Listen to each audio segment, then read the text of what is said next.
So currently, nangyayari ngayon yung EB ng HCRC or yung Honda Click Riders Club dito sa Honda. So pangalawang attend natin to ng EB nila. Tapos for sure, mauuna pa tong video na to na pag-upload. Kasi yung first video na pagpunta ko dito sa GoPro ako nag-record. Yung video na yon is pure raw, yun yung unang pagkakamit natin sa kanila. Without any expectation, bigla ang pag-invade sa kanila EB. So in-approach natin nung time na yun si Sir Ezekiel, yung president nila, and okay naman daw sa kanila na i-vlog.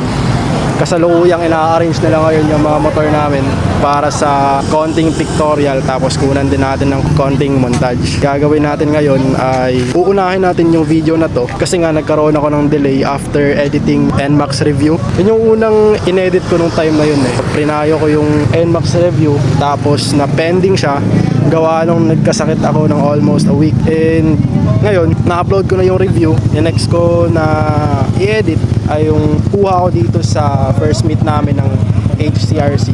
And second meeting, second EB na umattend ako, nagaganap ngayon. Madami-dami sila ngayon. Mas maganda sana yung ngayon kasi nung nakaraan, kakunti lang sila. Mas madami sila ngayon. Kaya sabi ko kanina, mas marami pala sila eh. And sinabi nila na official member is around 50 members.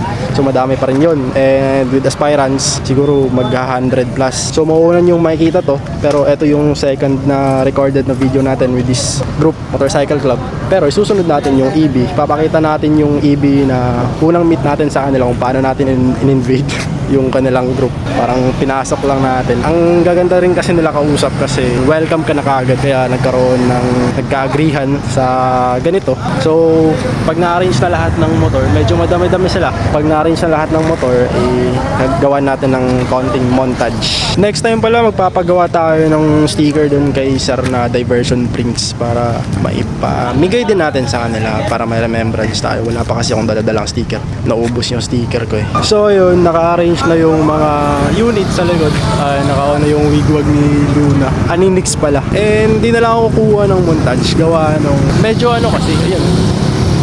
Okay na siguro yun. Huwag na tayo kumuha ng montage. Baka matagalan pa. Iba kasi ako pag kumuha ko ng montage, ayoko yung nabibitin ako sa clip. Kaya medyo natatagalan. Last time nga, nakiusap lang ako sa kanila na stay na muna. Kasi may mga nagmamadali ng time na yun. Kaya ito na yung sitwasyon niya ngayon. So bale, mauuna to. As I said earlier, mauuna tong video na to. Gawa ng this is just a type of mini update lang or mini vlog. Update lang natin na kung ano na yung nangyayari kasi hindi ko naman akalain na magkakaroon ulit ng gantong EB. Ayan.